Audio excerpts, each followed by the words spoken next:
প্লেনে উঠেছি, দিল্লি যাচ্ছি, প্রায় 6 ঘন্টার রাস্তা। ভেবেছিলাম চুপচাপ বসে বই পড়বো একটু, আর মাঝপথে একটুখানি চোখও বুঝবো। ঠিক টেক অফের আগে দেখি প্লেনের দরজা খোলানো হলো, আর একদল ভারতীয় জওয়ান উঠে এলো, 10 জন মতো। আমার চারপাশে সিটে বসে পড়লো একে একে। মুখগুলো কেমন শান্ত গম্ভীর।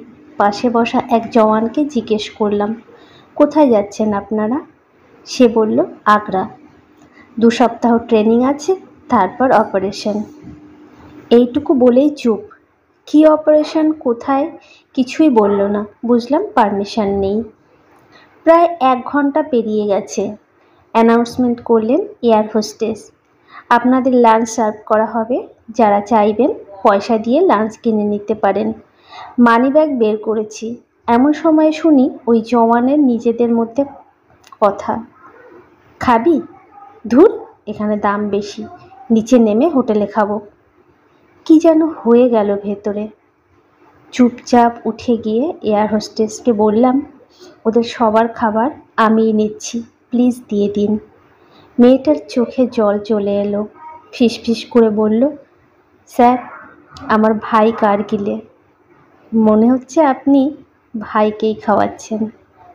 মনটা কেমন যেন হয়ে গেল। সিটে ফিরে এলাম। আধ ঘন্টা কাটতে না কাটতেই ওদের সবার হাতে খাবার পৌঁছে গেল। কিছুটা অবাক হলেন ওনারা। কি ভাবলেন জানি না, খাবার বাক্স খুলে খেতে শুরু করলেন। দেখে বোঝা যাচ্ছিল ক্ষুধার্ত। আমি নিজের লাঞ্চ শেষ করে টয়লেটের দিকে যাচ্ছি।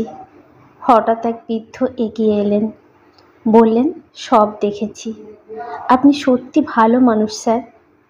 তারপরে হাতে এক 500 টাকার নোট গুঁজে দিয়ে বললেন, এই ভালো কাজের একটা অংশ আমিও হতে চাই। আমি কিছু বলতে পারার আগেই নিজের সিটে ফিরে গেলেন ভদ্রলোক। ফিরে এসে ভাবছি এসব কি হচ্ছে। দেখি পাইলট নিজের সিটে চলে এলেন। সিট বেল্ট খুলে উঠে দাঁড়ালাম। হেসে বললেন, আপনার সঙ্গে হাত মেলাতে চাই।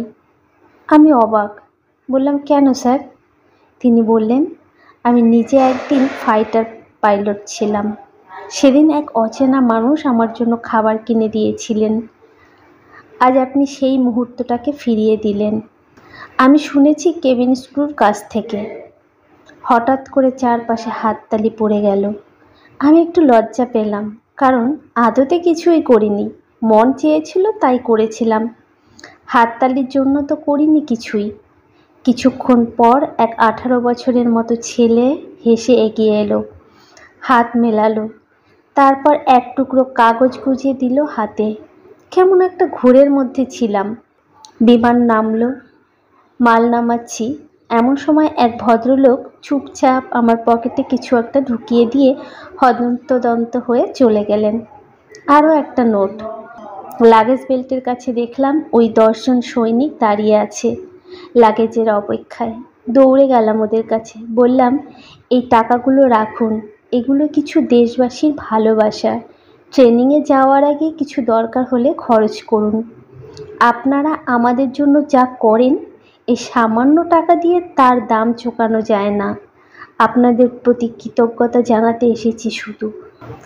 ওরা চুপ করে দাঁড়িয়েছিল, কারো চোখে জল, কেউ হাসছিল।